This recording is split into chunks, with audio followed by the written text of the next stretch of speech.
तो आज हम लोग देखने जा रहे हैं height of a binary tree. ये हमारे पास बाइनरी ट्री है, इसकी हाइट निकालनी है। तो कैसे निकालेंगे? चलिए हम इस प्रॉब्लम को रिकर्शन के थ्रू सॉल्व करते हैं। ये हमारे पास बाइनरी ट्री है और हमें इसकी हाइट निकालनी है इस बाइनरी ट्री की। तो हमारी अप्रोच क्या होगी रिकर्शन में? तो रिकर्शन की प्रॉब्लम सॉल्व करने का इजी तरीका क्या होता है, आप उसको दो स्टेप में तोड़िए। पहला बेस कंडीशन और दूसरा उसको मिनिमम प्रॉब्लम में तोड़ लीजिए। ओके, जैसा कि हम इसमें देखेंगे, पहले हम इसका बेस कंडीशन में बात करते हैं। सपोज एक नोड है हमारे पास। ओके, अगर ये नोड सपोज नल है, कुछ है ही नहीं, तो इसका हाइट कितना होगा? जीरो। तो बेसिकली हमारी एक ये बेस कंडीशन हो गई है।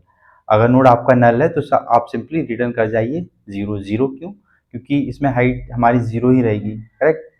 अब हम देखेंगे इसको मिनिमम प्रॉब्लम में कैसे तोड़ना है। हमने बेस कंडीशन देख लिया, अब हम इसको देखें मिनिमम प्रॉब्लम में इस बड़ी प्रॉब्लम को कैसे तोड़ेंगे। सबसे आप स्मॉलेस्ट यूनिट में इसको प्रॉब्लम को तोड़ लीजिए।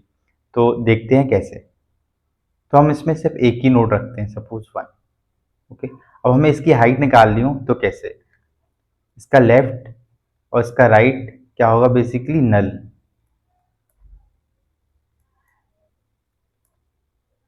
ओके, जैसे ये मान लो हमारे पास एक ही नोड है, तो ये लीफ नोड है और उसके जब इसके लेफ्ट राइट में कुछ है ही नहीं, तो बेसिकली हम मानते हैं वो नल है। ओके, तो ये एक तो हमने इसको स्मॉलेस्ट प्रॉब्लम में अभी तोड़ लिया है। तो अब ये काम कैसे करेगा? अगर सपोज हमारे पास एक ही नोड है, हम इसका हाइट निकालना चाहते हैं, तो अगर हम इसके लेफ्ट में जाएंगे, इसके राइट में जाएंगे, ठीक है, लेफ्ट और राइट में जो भी वैल्यू सपोज बड़ी आती है, ठीक है, और प्लस वन कर देंगे इसका खुद का काउंट। जैसे एक ये नोड है हमारे पास, तो इसका खुद का एक काउंट होगा वन। ठीक है, तो देखिए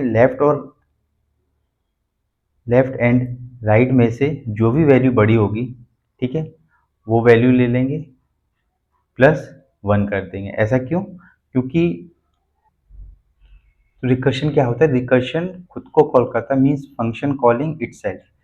सो जैसे कि हमारे पास एक ये नोड है, तो हम हम इसका काउंट एक वन रखेंगे। बेसिकली हम इसका हाइट निकाल रहे हैं, तो इसका खुद का एक काउंट होगा, प्लस आप लेफ्ट में जाइए, राइट में जाइए। तो लेफ्ट सब ट्री में जाइए, आप राइट सब ट्री में जाइए। तो ये स्मॉलेस्ट प्रॉब्लम यहाँ से सॉल्व करेगा। पहला हम ये सॉल्व करते हैं।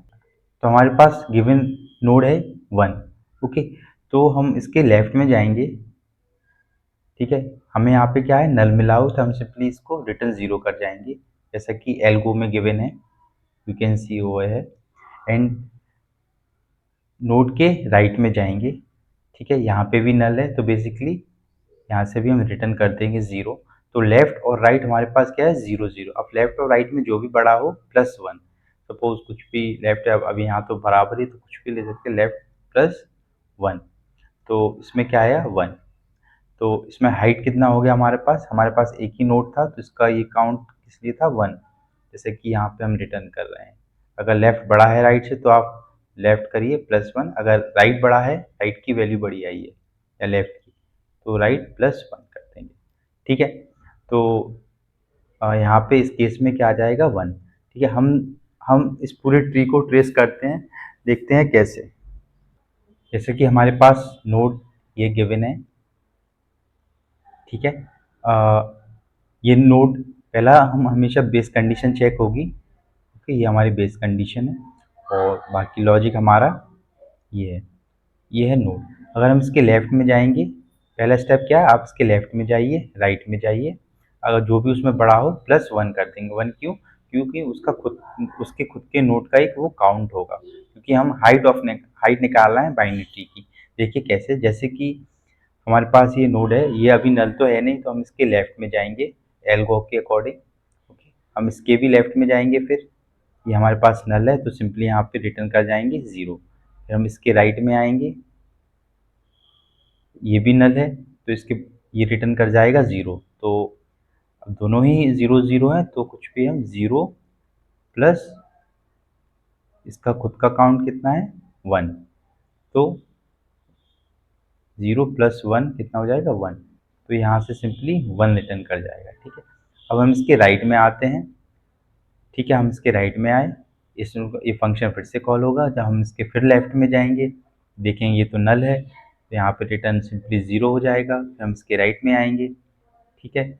और फिर हम इसके फंक्शन फिर से यहाँ पे कॉल होगा, हम इसके लेफ्ट में जाएंगे, यहाँ 0 मिलेगा, सिंपली ये रिटर्न 0 हो जाएगा। अब इसके राइट में जाएंगे, फिर यहाँ देखेंगे ये अपने लेफ्ट में जाएगा, ये नल मिला, इसे रिटर्न 0 कर देगा।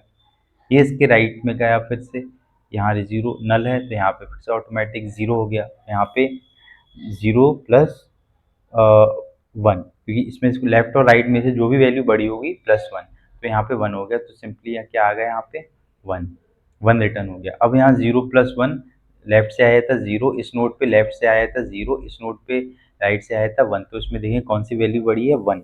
तो क्या होगा, जो भी वैल्यू बड़ी होगी +1 कर देंगे। देखेंगे 1, ये राइट हमारे पास बड़ी आई हुई है, 1 + 1 कितना हो गया, 2, तो यहाँ पे 2 रिटर्न हो जाएगा, ठीक है। अब इसके लेफ्ट से आई थी 0, इसके राइट से आई थी 2, तो इस नोड के लिए देखेंगे कौन सी बड़ी वैल्यू है, बड़ी क्या है 2, 2 + 1 कितना हो जाएगा 3, तो यहाँ पे 3 रिटर्न हो जाएगा। अब इसमें देखेंगे लेफ्ट और राइट में क्या वैल्यू बड़ी है, इसमें आया था 1, इसमें आया था 3, तो 3 बड़ी है, तो इस नोड के लिए क्या हो जाएगा, 3 प्लस खुद का काउंट 1, तो कितना हो गया 4, तो उसमें देखेंगे 4, तो इस केस में हाइट कितनी हो गई इस बाइनरी ट्री की, 4, 1 2 3 4, करेक्ट। अगर आप इसका कोड चाहते हैं पाइथन, जावा और एनी लैंग्वेज, तो आप कमेंट करके ज़रूर बताइए, मैं उसका कोड प्रोवाइड करा सकता हूँ, उसका एक और वीडियो बना सकता हूँ। Thank you.